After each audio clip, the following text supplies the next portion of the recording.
दुनिया में सभी का स्वागत करती हूँ। तो देखिए बीएससी थर्ड ईयर में जो हमारा टॉपिक चल रहा है वो चल रहा है एमिनो एसिड। और एमिनो एसिड में हमने जो टॉपिक स्टार्ट किया हुआ है वो किया हुआ है chemical properties of amino acid, या फिर हम बोल सकते हैं chemical reactions of amino acids. और chemical reactions of amino acid में जो लास्ट टॉपिक हमने किया था वो किया था reactions due to amino group. As we know that कि जो हमारा एमिनो एसिड होता है उसमें दो फंक्शनल ग्रुप्स प्रेजेंट होते हैं।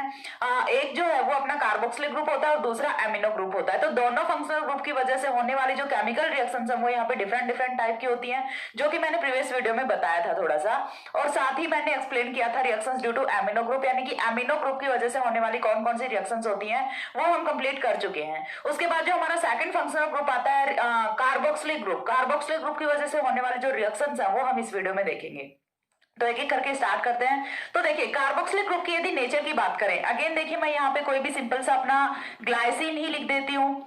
ग्लाइसिन अमीनो एसिड मैंने यहाँ पे लिया है और ग्लाइसिन में देखिए यहाँ से हमारा अल्फा अमीनो एसिड है, उसी का एग्जांपल है ग्लाइसिन भी अपना। एक चीज मैंने और भी बताई थी प्रीवियस वीडियो में कि हमारे सिलेबस में जब तक हमने प्रिपरेशन मेथड किया है तो ऑलवेज हमने अल्फा अमीनो एसिड की फॉर्मेशन की है। तो जो केमिकल प्रॉपर्टीज हैं वो भी हम अल्फा अमीनो एसिड की ही यहाँ पे स्टडी कर रहे हैं, मोस्ट ऑफ केमिकल प्रॉपर्टीज। तो ऐसे देखिए ग्लाइसिन है वो अपना अल्फा अमीनो एसिड का टाइप है। अल्फा अमीनो एसिड में अब जब हमने देख लिया कि अमीनो ग्रुप की वजह से होने वाली रिएक्शन वो कौन सी थी, उसके बाद हमें देखना है कार्बोक्सिलिक ग्रुप। तो उससे पहले हमें देखना पड़ेगा कि कार्बोक्सिलिक ग्रुप की नेचर कैसी होती है। तो नेचर की यदि हम बात करें तो कार्बोक्सिलिक ग्रुप कौन सी नेचर का होता है, एसिडिक नेचर का होता है और H पॉजिटिव ये अपना डोनेट करता है। H पॉजिटिव डोनेट करता है तो ये कौन कौन सी रिएक्शंस ऐसी हो सकती हैं जिनमें कि कार्बोक्सिलिक है वो एज अ एसिड बिहेव करे और साथ ही अपना जो एमिनो है वो रिएक्ट ना करे। तो इस टाइप वाली रिएक्शंस हैं वो हमें इस वीडियो में देखनी है। तो एक एक करके हम स्टार्ट करते हैं। सबसे पहली जो रिएक्शन है वो अपनी आती है रिएक्शन विद बेस, यानी कि बेस के साथ रिएक्शन कराएंगे तो यहां से क्या होना है। फर्स्ट रिएक्शन है उसे पहले reactions due to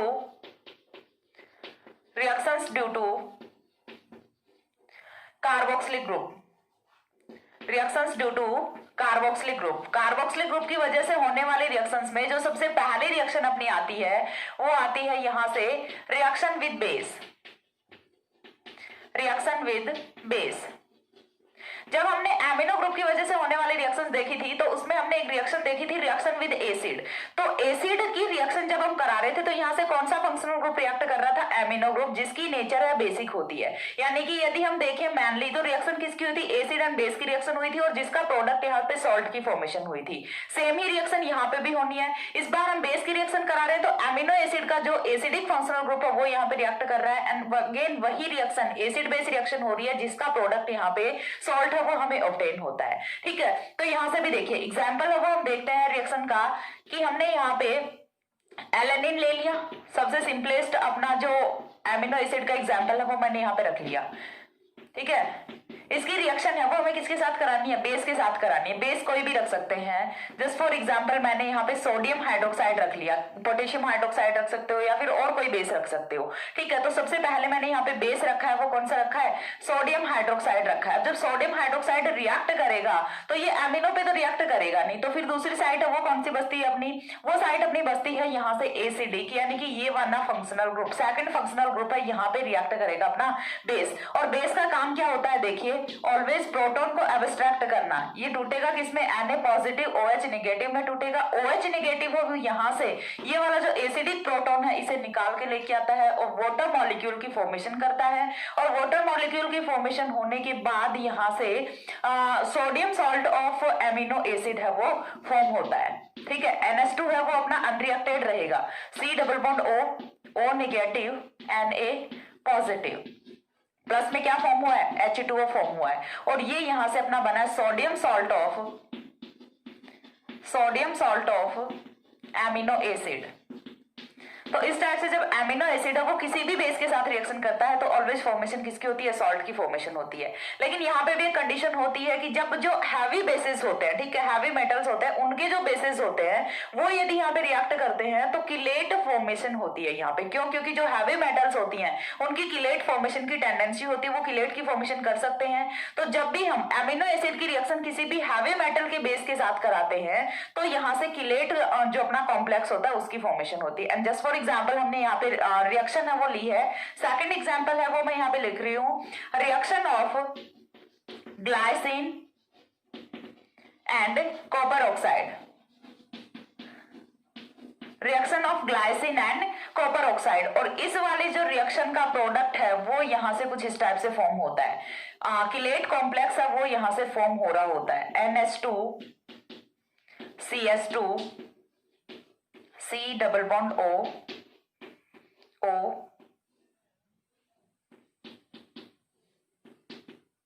then O C double bond O CS2 NS2।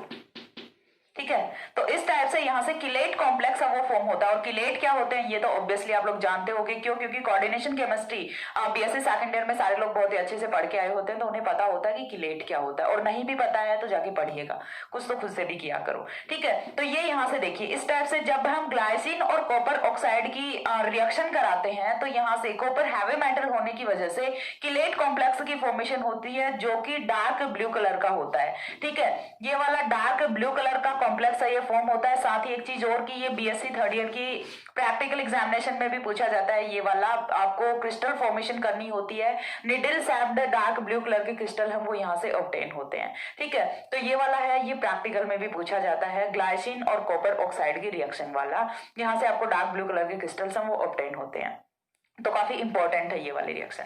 ठीक है, इतना स्क्रीनशॉट लो। देन जो सेकंड रिएक्शन है अपनी, एस्टरिफिकेशन बचता है, रिडक्शन बचता है, या फिर यहाँ से एसिड क्लोराइड की फॉर्मेशन बचता है। बहुत सारे रिएक्शंस हैं, reactions due to carboxyl group में भी, सारी हम एक एक करके डिस्कस करेंगे। एक बार इतना स्क्रीनशॉट ले लो। हो गया। इसके बाद जो सेकंड रिएक्शन आती है वो अपनी आती है फॉर्मेशन ऑफ एसिड क्लोराइड, यानी कि हम एमिनो एसिड से एसिड क्लोराइड की फॉर्मेशन है वो किस टाइप से कर सकते हैं। तो इसके लिए ये वाली रिएक्शन है ये थोड़ी सी डिफरेंट है। इसके लिए पहले हमें जो हमारा एमिनो ग्रुप होता है उसका प्रोटेक्शन करना पड़ता है। सेकंड रिएक्शन आता है अपना फॉर्मेशन ऑफ एसिड क्लोराइड, या फिर क्या बोल सकते हैं रिएक्शन विद PCl5, काफी इंपॉर्टेंट रिएक्शन है। रिएक्शन का जो कॉन्सेप्ट है वो यहां से इंपॉर्टेंट होता है। क्यों? क्योंकि यहाँ पे एक नया कॉन्सेप्ट है वो आता है प्रोटेक्शन ऑफ एमिनो एसिड का। देखिए एमिनो एसिड की यदि हम बात करें तो यहाँ पे दो फंक्शनल ग्रुप है वो प्रेजेंट होते हैं, कार्बोक्सिलिक ग्रुप होता है और एमिनो ग्रुप होता है। जब हमें किसी एक पर्टिकुलर ग्रुप की रिएक्शन करानी है, और वो भी ऐसे केस में जिस रिएजेंट के साथ दोनों फंक्शनल ग्रुप है वो रिएक्ट कर सकते हैं, लेकिन हमें दूसरे का जो रिएक्शन है उसे यहाँ से ब्लॉक करना है, सिर्फ एक को रिएक्शन कराना है, तो इसके लिए हमें एक फंक्शनल ग्रुप को प्रोटेक्ट करना पड़ेगा। उसके साथ पहले कोई ऐसा रिएजेंट जोड़ना पड़ेगा जो कि उस रिएक्शन कंडीशन के साथ यहां से फ्री ना हो। तो पहले हम एक ही रिएक्शन को ब्लॉक करेंगे, देन दूसरे पे रिएक्शन है वो प्रोसीड कराएंगे, और उसके बाद उसका फिर से डिप्रोटेक्शन करेंगे और यहां से प्रोडक्ट की फॉर्मेशन है वो करते हैं। ठीक है, तो देखिए सबसे पहला यहां से क्या करना है, हमें लेना है कोई भी amino acid RCH COOH NH2। ये हमने यहाँ से कोई भी रैंडम हमने एमिनो एसिड है वो लिया है। इस एमिनो एसिड का पहले हमें क्या करना पड़ेगा कि जो एमिनो ग्रुप है उसका प्रोटेक्शन करना पड़ेगा। तो एमिनो ग्रुप के प्रोटेक्शन के लिए मैंने यहाँ पे रखा है AC2O, एसिटिक एनहाइड्राइड है वो यहाँ पे एमिनो ग्रुप को प्रोटेक्ट करेगा, यानी कि इसकी रिएक्शन नहीं होने देगा, इसकी रक्षा करेगा। जो भी अपना रिएजेंट आने वाला है नेक्स्ट PCl5 उसको यहाँ पे रिएक्ट नहीं करने देगा। ठीक है, तो देखिए यहाँ से होगा क्या, फर्स्ट ऑफ ऑल जो पहला स्टेप है अपना उसमें NHAC, ठीक है NHAC, या फिर आप इसे क्या लिख सकते हो NHCOCH3, यानी कि एमाइड की फॉर्म में एमीन को कन्वर्ट किस में कर रहा है, एमाइड में कन्वर्ट कर रहा है, और एमाइड है ये अब यहां से PCl5 के साथ रिएक्ट नहीं करेगा। ठीक है, तो यहां से पहले है वो कन्वर्ट किस में करता है, इसे एमाइड में कन्वर्ट करता है। एमाइड में कन्वर्ट करने के बाद जो नेक्स्ट स्टेप है उसमें हमें रिएक्शन करानी है PCl5 के साथ। जब हम कार्बोक्सिलिक एसिड की रिएक्शन कराते हैं PCl5 के साथ तो हम लोग जानते हैं यहां से जो रिएक्शन का प्रोडक्ट है वो क्या होता है, अपना COCl होता है, एसिड क्लोराइड यहां से रिएक्शन का प्रोडक्ट होता है। तो यहां से देखिए RCH NHCOCH3 C double bond OCl की फॉर्मेशन होती है। PCl5 के साथ जब रिएक्ट कराते हैं तो यहां से कुछ इस टाइप का कंपाउंड है वो फॉर्म हो जाता है, और POCl3 है वो यहां से एलिमिनेट कर जाता है, HCl है वो यहां से एलिमिनेट कर जाता है। अब इसके बाद देखिए यहां से हमारा एमिनो एसिड है वो तो हमें ऑब्टेन नहीं हुआ, तो फिर क्या करना है कि इसका फिर से डिप्रोटेक्शन कराना पड़ेगा। ठीक है, तो लास्ट स्टेप पे हम क्या करते हैं HCl ले लेते हैं, ठीक है। HCl अपने पास रिएक्शन में खूब सारा बना है, यहाँ से HCl आएगा और क्या करेगा, इसका डिप्रोडक्शन करेगा। डिप्रोडक्शन करके फॉर्मेशन करता है अमीनो एसिड की, ठीक है, जो कि अपना एसिड क्लोराइड डेरिवेटिव होता है NH2C+OCl की फॉर्मेशन करता है। तो इस टाइप से हम जो अपना एसिड क्लोराइड होता है उसकी फॉर्मेशन है कर सकते हैं, किससे, अमीनो एसिड से। इसके बाद जो नेक्स्ट रिएक्शन आती है, थर्ड रिएक्शन, वो अपनी आती है esterification reaction. Esterification reaction, esterification reaction simple सा हम सब लोग जानते हैं कि एस्टर की फॉर्मेशन कौन करता है। जब भी हम कार्बोक्सिलिक एसिड की एसिड कैटेलाइज्ड रिएक्शन कराते हैं अल्कोहल के साथ, तो प्रोडक्ट ऑलवेज यहां से एस्टर फॉर्म होता है। देखिए सिंपली यदि हम एस्टर की बात करें तो हमें क्या करना होता है, कार्बोक्सिलिक एसिड प्लस कोई भी अल्कोहल लेना होता है और इनकी एसिड कैटेलाइज्ड रिएक्शन करानी होती है। ये चीज आपको पता होनी चाहिए कि रिएक्शन है वो एसिड कैटेलिस्ट की प्रेजेंस में यहाँ से कंप्लीट होती है और रिएक्शन का प्रोडक्ट है वो यहाँ से एस्टर है वो ऑब्टेन होता है। लेकिन यहाँ पे एस्टर की फॉर्मेशन है वो किस टाइप से करनी है, वो चीज हमें देखनी है। तो सबसे पहली चीज हमें क्या चाहिए, अमीनो एसिड चाहिए, RCH NH2COOH। ये हमारा हो गया, कोई भी रैंडम हमने अमीनो एसिड ले लिया। अमीनो एसिड की यहाँ से ड्राई HCl की प्रेजेंस में अल्कोहल के साथ रिएक्शन करानी होती है, ठीक है, ड्राई HCl की प्रेजेंस में। तो जब यहाँ पे हम अमीनो एसिड और ड्राई HCl की रिएक्शन कराते हैं तो HCl खुद एसिडिक नेचर का, तो पहले ये रिएक्ट किसके साथ करेगा, अमीनो ग्रुप के साथ रिएक्ट करेगा और अमीनो ग्रुप के साथ रिएक्ट करके सॉल्ट की फॉर्मेशन करेगा। RCHNH3 positive, Cl negative and COOH पहले ये फॉर्मेशन करेगा यहाँ से सॉल्ट की। और ये रिएक्शन हमने जो प्रीवियस वाला वीडियो था उसमें भी देखी है कि जब हम HCl की रिएक्शन कराते हैं अमीनो एसिड के साथ तो यहाँ से सॉल्ट की फॉर्मेशन होती है। अब इस वाले सॉल्ट की रिएक्शन है वो हमें करानी है फर्दर अल्कोहल के साथ में। अल्कोहल के लिए मैंने यहाँ पे रखा है एथेनॉल, और एथेनॉल जब इस सॉल्ट के साथ रिएक्शन करता है तो यहां से देखिए रिएक्शन का प्रोडक्ट है वो क्या बनेगा, अभी यहां से कौन निकलेगा, H2O निकलेगा, ठीक है, चीज समझ आ रही है। देखिए यहां से आपको क्लियर होगा OH C2H5, ठीक है। तो यहां से देखिए होता क्या है, H2O का मॉलिक्यूल है वो एलिमिनेट करता है, H2O का मॉलिक्यूल एलिमिनेट करने से फर्दर फॉर्मेशन है वो किसकी होती है, एस्टर की फॉर्मेशन होती है। तो यहां से देखिए RCHNH3 positive, Cl negative and C+OOC2H5। Carboxylic है वो तो एस्टर में कन्वर्ट हो गया, लेकिन अभी भी ये जो अमीनो ग्रुप है ये तो फ्री फॉर्म में नहीं है। तो इस अमीनो को फ्री करने के लिए फर्दर हम इसकी रिएक्शन कराते हैं यहाँ से सिल्वर हाइड्रोक्साइड के साथ। AgOH अपना क्या होता है, सिल्वर हाइड्रोक्साइड होता है। सिल्वर हाइड्रोक्साइड है वो यहाँ से AgCl की PPT फॉर्म करेगा, प्रेसिपिटेट फॉर्म करेगा, जो कि अपना बीकर के पैंदे में हमें मिलता है, व्हाइट प्रेसिपिटेट की फॉर्मेशन करता है ये। तो यहाँ से देखिए सबसे पहली चीज कौन निकलेगा, AgCl है वो यहाँ से बाहर हो जाएगा, AgCl बाहर हो गया। उसके बाद देखिए दूसरा यहाँ से कौन बचता है, H2O का एक मॉलिक्यूल जो अपना सिल्वर हाइड्रोक्साइड है वो कैसे टूटेगा, Ag पॉजिटिव OH नेगेटिव में, OH नेगेटिव है वो यहाँ से एसिडिक प्रोटॉन को निकालेगा, H2O की फॉर्मेशन करेगा, और जो बच गया Ag वो यहाँ से क्लोरीन को लेगा, AgCl की फॉर्मेशन करेगा। तो माइनस यहाँ से होता है AgCl एंड माइनस होता है H2O एंड देन यहाँ से फॉर्मेशन होती है अपना जो एस्टर होता है उसकी, RCHCOOC2H5NH2। तो इस टाइप से जो अपना अमीनो एसिड होता है उसकी एस्टरिफिकेशन होती है। एस्टरिफिकेशन रिएक्शन है वो अपनी एसिड कैटेलाइज्ड रिएक्शन होती है। एसिड कैटलिस्ट की फॉर्म में हम ड्राई HCl यूज करते हैं जो कि पहले प्रोटोनेट करता है अपना जो अमीनो ग्रुप होता है उसको, और ये तो टेंडेंसी है कि पहले जो अपना बेसिक नेचर का ग्रुप बैठा उसका प्रोटोनेशन होना ही होना है। आफ्टर दैट ये कैटलिस्ट की तरह से बिहेव करेगा, क्योंकि पहले तो जो अपना अमीनो ग्रुप है वो इससे प्रोटोन लेगा ही लेगा, सॉल्ट की फॉर्मेशन करेगा, देन ये सॉल्ट है ये अल्कोहल के साथ में रिएक्ट करके एस्टर की फॉर्मेशन करेगा, और लास्ट में हमें यहाँ पे सिल्वर हाइड्रोक्साइड डालना है जो कि AgCl प्रेसिपिटेट की फॉर्मेशन करेगा, H2O की फॉर्मेशन करेगा और अमीनो ग्रुप को फ्री करता है। तो इस टाइप से देखिए दोनों ही रिएक्शन है काफी इंपॉर्टेंट है, दोनों रिएक्शंस का जो कॉन्सेप्ट है वो थोड़ा सा यहाँ से डिफरेंट है। पहले वाले में हमें क्या करना पड़ता है, प्रोटेक्शन ऑफ अमीनो एसिड करना पड़ता है, देन हमें यहाँ से प्रोटेक्शन करने के बाद हमें यहाँ से जो अपना PCl5 है उसके साथ कार्बोक्सिल की रिएक्शन करानी होती है जो कि कन्वर्ट करता है इसे एसिड क्लोराइड में, एंड देन हम इसका डिप्रोटेक्शन कर देते हैं। ठीक है, तो यहाँ से NH2 है वो हमें फ्री फॉर्म में मिल जाता है। एक बार इतना स्क्रीनशॉट लो, then decarboxylation reaction and Dakin West reaction है वो भी हम डिस्कस करते हैं।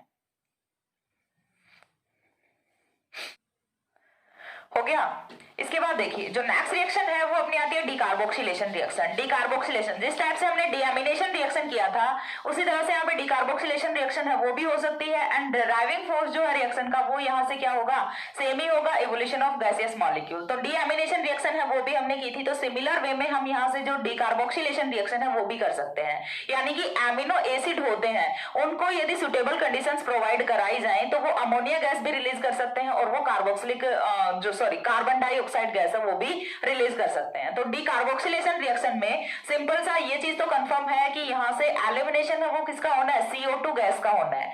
तो हमें देखना है डीकार्बोक्सिलेशन रिएक्शन।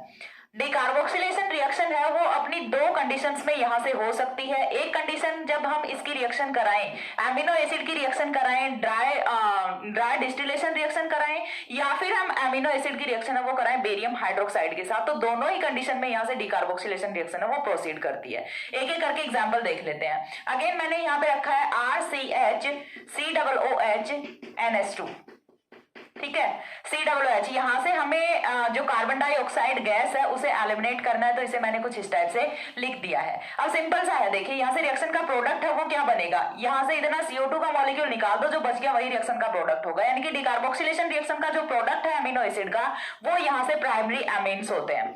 डीकार्बोक्सिलेशन रिएक्शन कराने पे प्राइमरी एमीन्स की फॉर्मेशन होती है।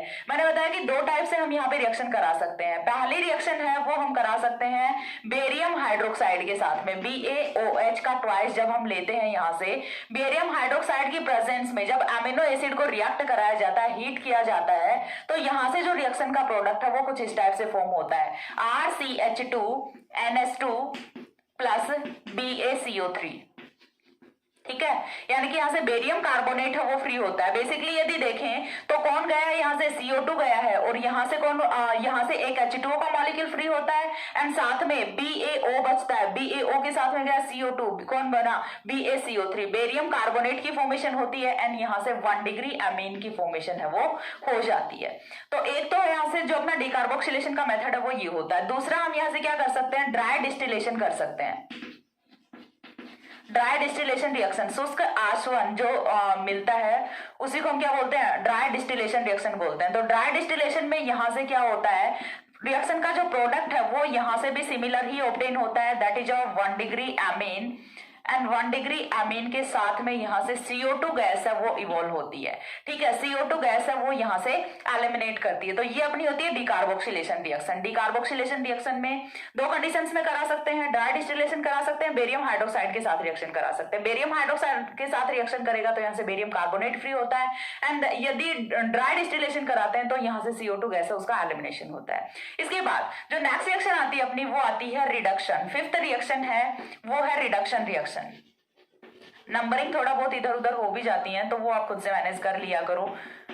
ठीक है, रिडक्शन रिएक्शन, रिडक्शन में क्या करना है, देखिए रिडक्शन है वो अमीनो का तो कराना नहीं है, क्यों, क्योंकि अमीनो का रिडक्शन जब हम कराएंगे तो वो डीअमीनेशन रिएक्शन होती है और उसके लिए हमें बहुत ही जो अपना स्ट्रॉन्ग रिड्यूसिंग एजेंट है HI है उसे यूज करना होता है। लेकिन यदि हम रिडक्शन रिएक्शन कराते हैं लिथियम एल्यूमिनियम हाइड्राइड की प्रेजेंस में तो ऑब्वियसली हमें पता है कि कौन सा फंक्शनल ग्रुप रिएक्ट करेगा, कार्बोक्सिलिक ही रिएक्ट करेगा। इसलिए बोलती हूँ कि आपको जितने भी आपके रिएजेंट्स हैं कौन सा रिड्यूसिंग नेचर का है, कौन सा ऑक्सीडाइजिंग नेचर का है और कौन से फंक्शनल ग्रुप के रिडक्शन से या फिर ऑक्सीडेशन से क्या प्रोडक्ट फॉर्म होता है, ये सारी चीजें पता होनी चाहिए। बेसिक ऑर्गेनिक केमिस्ट्री इतनी आपको पता होनी चाहिए। और सेकंड ईयर की जो ऑर्गेनिक केमिस्ट्री, सेकंड ईयर का जो अल्कोहल वाला चैप्टर, उसमें ये सारे के सारे कॉन्सेप्ट्स हैं ये आपके क्लियर होते हैं। अल्कोहल, एल्डिहाइड एंड कीटोन, यदि ये तीनों चैप्टर्स कर लेते हो तो आपकी जो ऑर्गेनिक केमिस्ट्री के बहुत से कॉन्सेप्ट्स हैं वो क्लियर हो जाते हैं। ये तो नहीं बोल सकती कि आधी ऑर्गेनिक केमिस्ट्री क्लियर हो जाती है क्योंकि बहुत कुछ बचता है ऑर्गेनिक में, लेकिन फिर भी आपके बहुत सारे कॉन्सेप्ट्स हैं जो कि आपके बीएससी लेवल पे होते हैं, क्लियर हो जाते हैं बीएससी सेकंड ईयर से।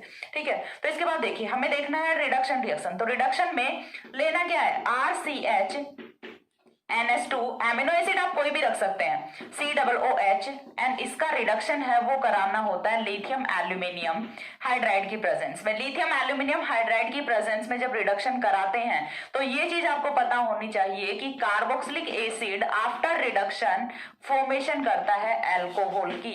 इतनी चीज आपको पता होनी चाहिए पहले से कि कार्बोक्सिलिक एसिड का रिडक्शन करा दो तो यहां से फॉर्मेशन किसकी होती है, अल्कोहल की फॉर्मेशन होती है। तो यहां से कौन बनेगा, एमिनो अल्कोहल है उसकी फॉर्मेशन होती है। COOH वो कन्वर्ट किस में हो जाएगा, CS2OH में कन्वर्ट हो जाएगा। तो देखिए यहाँ से रिएक्शन का प्रोडक्ट है वो कुछ इस टाइप से फॉर्म होता है, RCHNS2CS2OH। एमिनो अल्कोहल की यहाँ से फॉर्मेशन है वो हो जाती है, एमिनो अल्कोहल, ठीक है। तो इस टाइप से यहाँ से एमिनो अल्कोहल की फॉर्मेशन है वो हो जाती है। तो ये वाली जो रिएक्शंस हैं इनमें रिएक्ट कौन कर रहा है, अपना रिएक्ट कर रहा है कार्बोक्सिलिक ग्रुप, ठीक है। तो ये थी अपनी रिडक्शन रिएक्शन। एक बार इतना स्क्रीनशॉट लो, देन एक दो रिएक्शन और बची हैं, डेकिन वेस्ट रिएक्शन बची है और एक दो रिएक्शन और बची हैं, वो मैं डिस्कस करती हूँ। एक बार इतना स्क्रीनशॉट ले लो।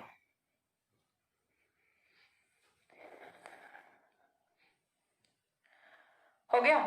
इसके बाद देखिए नेक्स्ट रिएक्शन है वो अपनी आती है Dakin West reaction. Dakin West reaction में हमें करना क्या होता है, सिंपल सा कि यहाँ पे जो दोनों के दोनों फंक्शनल ग्रुप्स हैं वो रिएक्ट करते हैं। पिरिडीन की प्रेजेंस में हमें एसिटिक एनहाइड्राइड के साथ में अमीनो एसिड की रिएक्शन है वो करानी होती है। तो नेक्स्ट रिएक्शन है अपनी शायद 7th रिएक्शन है Dakin West reaction, Dakin West reaction, ठीक है। तो डेकिन वेस्ट रिएक्शन में देखिए सिंपल सा क्या करना है आपको, कोई भी अमीनो एसिड है वो यहाँ पे रख लेना है, RCHNS2COOH।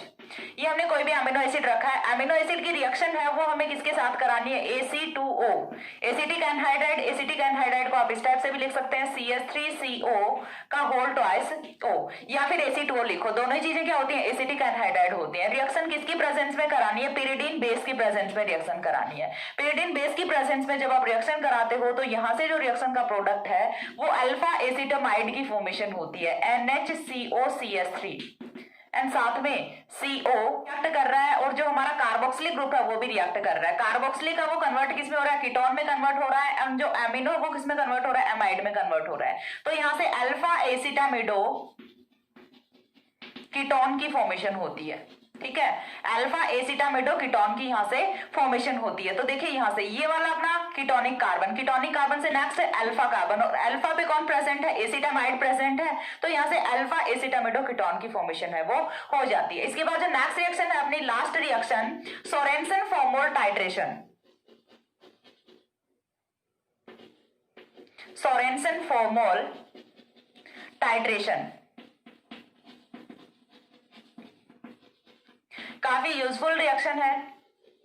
तो देखिए सोरेनसन फॉर्मोल टाइट्रेशन में होता क्या है और क्यों हमें इसकी रिक्वायरमेंट होती है, ये बाकी की जो रिएक्शंस है उनसे थोड़ी सी डिफरेंट रिएक्शन है, ठीक है। ये हमें जो क्वांटिटेटिव एनालिसिस करना होता है किसी भी अमीनो एसिड का, कि आपको यदि कोई भी सॉल्यूशन दिया गया है और उसमें पूछा जाता है कि कितना अमीनो एसिड प्रेजेंट है, तो उस चीज के लिए हम ये टाइट्रेशन करते हैं, ठीक है। यानी कि क्वांटिटेटिव जो एनालिसिस होता है उसी के लिए हम सोरेनसन फॉर्मोल टाइट्रेशन है उसका यूज करते हैं। अब सोरेनसन फॉर्मोल टाइट्रेशन में होता क्या है ये चीज आपको देखनी है बेसिकली। तो इससे पहले आपको अमीनो एसिड की एक चीज है वो पता होनी चाहिए, जो कि ज्विटर आयन में मैं पढ़ाने वाली थी, लेकिन इस वाले में थोड़ा सा यूज हो रहा है तो मैं बता देती हूँ। तो यदि हम बात करें, अभी तक हमने खूब सारी रिएक्शंस पढ़ी भी हैं, लास्ट में लगेगा कि मैम ने ये क्या नया पंगा खड़ा कर दिया, ठीक है। सारी रिएक्शंस हमने पढ़ी है, कार्बोक्सिलिक ग्रुप की वजह से होने वाली रिएक्शंस हैं और अमीनो ग्रुप की वजह से होने वाली रिएक्शंस हैं। पर लास्ट में पता चलता है कि जो हमारा अमीनो एसिड होता है उसमें कार्बोक्सिलिक है वो कार्बोक्सिलिक की फॉर्म में प्रेजेंट नहीं होता, और अमीनो है वो अमीनो की फॉर्म में प्रेजेंट नहीं होता। बेसिकली यदि देखें तो अपना जो अमीनो एसिड है उसकी बेसिक नेचर है वो किसकी वजह से होनी चाहिए, अमीनो ग्रुप की वजह से, और एसिडिक नेचर है वो किसकी वजह से होनी चाहिए, जो अपना कार्बोक्सिलिक ग्रुप है उसकी वजह से। लेकिन एक्चुअल में ऐसा नहीं होता, दोनों जो फंक्शनल ग्रुप्स हैं वो अपनी जो रियल फॉर्म होती है उसमें प्रेजेंट नहीं होते। दोनों जो अपना इंटरनल रिएक्ट करते हैं, और ये जो अपना एसिड होता है ये अपना प्रोटॉन दे देता है अमीन को। और इस फॉर्म में यदि आप देखोगे तो देखिए यहाँ से अब जो अमीनो है, यदि आपको प्रोटॉन चाहिए तो कौन देगा, अमीनो प्रोटॉन देगा। तो एसिडिक नेचर किसकी वजह से हुई, अमीनो की वजह से। और यदि आपको यहाँ से प्रोटॉन देना है, लेना है तो कौन देगा, अमीनो देगा। और लेना है तो कौन, यदि देना है तो कौन लेगा, यहाँ से कार्बोक्सिलिक ग्रुप लेगा। तो जो बेसिक नेचर है वो इनकी इनवर्स फॉर्म में प्रेजेंट होती है, और इसी वाले स्ट्रक्चर को हम ज्विटर आयन बोलते हैं, जो कि आगे पूरी डिटेल में पढ़ाने वाली हूँ। तो यहाँ से देखिए जो दोनों फंक्शनल ग्रुप हैं वो अपने रियल नेचर में प्रेजेंट नहीं होते। तो जब हमें यहाँ से टाइट्रेशन करना होता है तो देखिए क्या होगा, यदि बेसिस के साथ में, नॉर्मल बेसिस के साथ में इसका टाइट्रेशन कराते हैं अमीनो एसिड का, तो ये टाइट्रेशन नहीं देता। क्यों नहीं देता, क्योंकि इसके फंक्शनल ग्रुप है वो रियल फॉर्म में प्रेजेंट ही नहीं है। तो फिर उसके लिए क्या करते हैं कि फॉर्मेलिन के सॉल्यूशन में डाल दिया जाता है अमीनो एसिड को, फॉर्मेलिन के सॉल्यूशन में डालते हैं। तो कल वाला जो वीडियो था उसमें मैंने आपको बताया था कि रिएक्शन विद मेथिलीन, रिएक्शन करके बताते हूँ देन आपको समझ आएगा।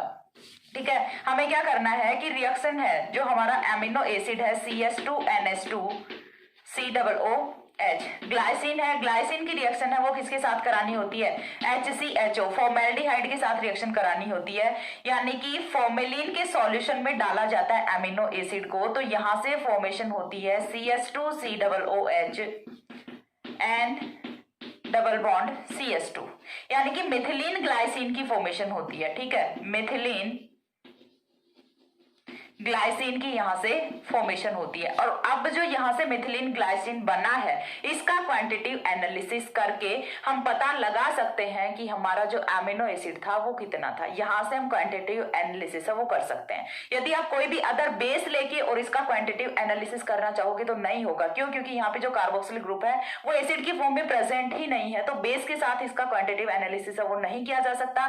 क्वांटिटिव एनालिसिस के लिए हमें क्या करना पड़ता है, फॉर्मेलिन सॉल्यूशन के साथ इसको कराया जाता है जहां से मिथिलीन ग्लाइसिन की फॉर्मेशन होती है, और अब हम इसका क्वांटिटिव एनालिसिस है ये कर सकते हैं। यही अपना होता है सोरेनसन फॉर्मोल टाइट्रेशन। तो ये थी अपनी reactions due to carboxylic group की वजह से होने वाली रिएक्शंस, और इसी के साथ अपनी दोनों फंक्शनल ग्रुप्स की रिएक्शंस वो कंप्लीट होती हैं। थर्ड टाइप की जो अपनी रिएक्शन बचती हैं वो बचती हैं reactions due to both carboxylic as well as amino group, जो कि अपनी टेम्परेचर इफेक्ट होता है और साथ ही एक मेथिलेशन रिएक्शन होता है। दो ही रिएक्शंस हैं, वो मैं नेक्स्ट वीडियो में एक्सप्लेन कर रही हूँ। तब तक के लिए सी या, have a good day, thanks for watching.